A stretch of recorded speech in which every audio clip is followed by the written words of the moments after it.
also named this Lord's Supper, as in the 1 Corinthians chapter 10, verse 16, the communion.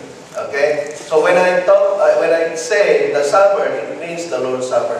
When I say the communion, it is also the same, the Lord's Supper. Okay? So, the record of the first observance of the Lord's Supper, you can see it in the book of Luke, chapter 22, from verse 1 to 20. This was done among the Lord Jesus Christ and His 12 disciples. Take note, that was the first observance of the Lord's Supper among the Lord Jesus Christ with His 12 disciples.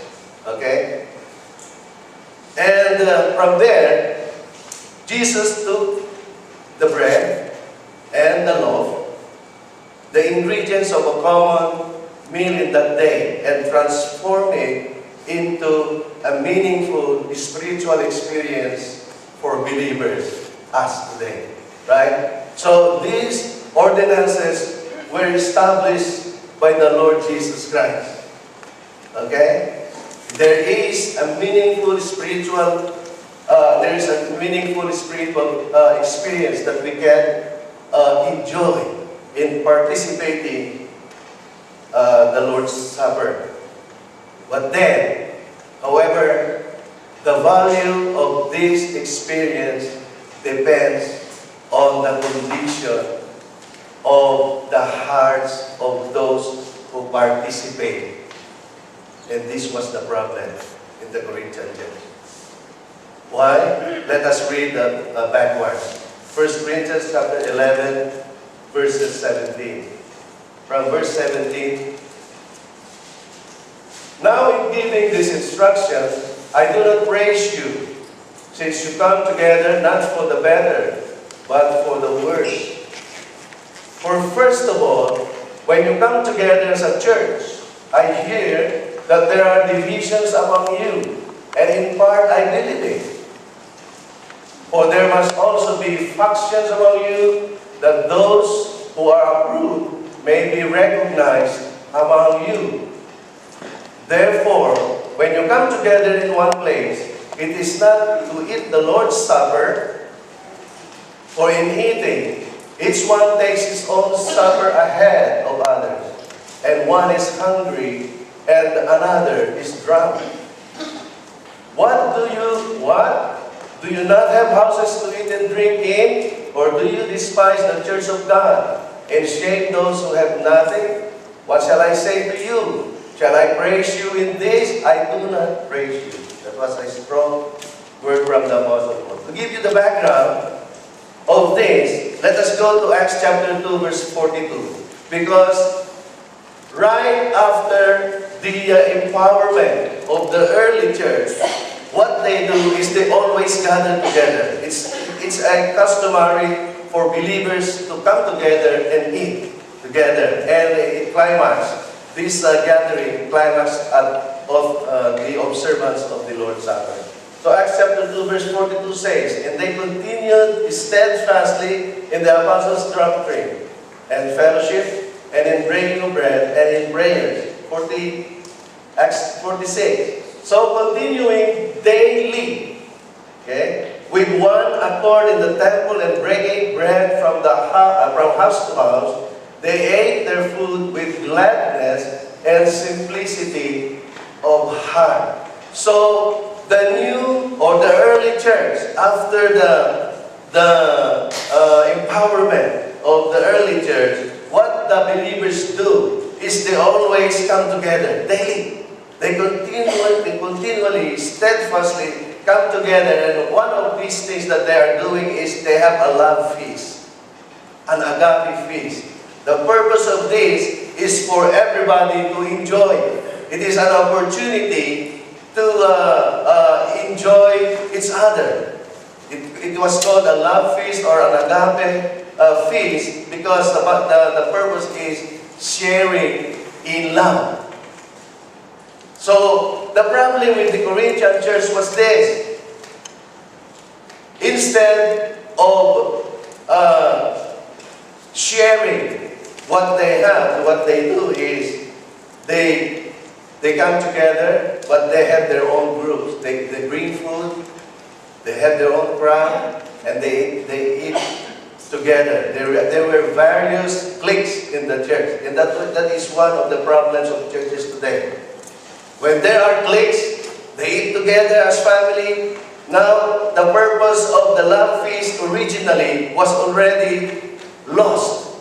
And the Apostle Paul wants to revive this, wants to tell them that the love feast is intended for everybody to enjoy. That's why he says, if you are hungry, he says to the rich, eat in your house if you are hungry.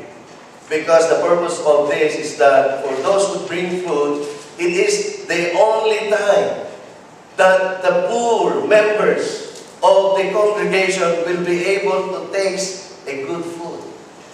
Why deny them? That was the purpose of this.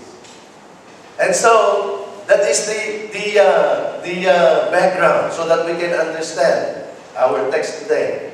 Okay, now let's go to our text. But then before that, I would like to tell you that it is a serious thing to come to the communion table with unprepared hearts. And it is also a serious thing to receive the supper in an unworthy manner. It's not a joke. In participating, the Lord's Supper is not just, just partaking of. It's not a joke. There is an importance, there is a seriousness for that. But before that, let us read our text so that everybody will be able to go along. And for those who have no Bibles, please raise your hand. And some answers will give you. And for those visitors that we have, please assist them in opening the Bible. Let us read our text. 1 Corinthians chapter 11, starting in verse 23 up to 30. I will read the whole text. Just follow with your eyes. 23. For I received from the Lord that which I also delivered to you, that the Lord Jesus, on the same night in which he was betrayed, took bread. And when he had given thanks, he broke it and said, Take, eat. This is my body, which is broken for you. Do this in remembrance of me. Verse 25, in the same manner, he also took the cup after supper, saying, This cup is the new covenant in my blood. This do, as often as you drink it in remembrance of me. For as often as you eat this bread and drink this cup, you proclaim the Lord's death till he comes. Therefore, whoever eats this bread or drinks this cup of the Lord in an unworthy manner will be guilty of the body and blood of the Lord. But let a man examine himself, and so let him eat of the bread and drink of the cup. For he who eats and drinks in an unworthy manner eats and drinks judgment to himself, not discerning the Lord's body. For this reason, many are weak and sick among you, and many sleep. For if we could judge ourselves, we would not be judged. But when we are judged, we are chastened by the Lord, that we may not be condemned with the world. Therefore, my brethren, when you come together to eat, wait for one another.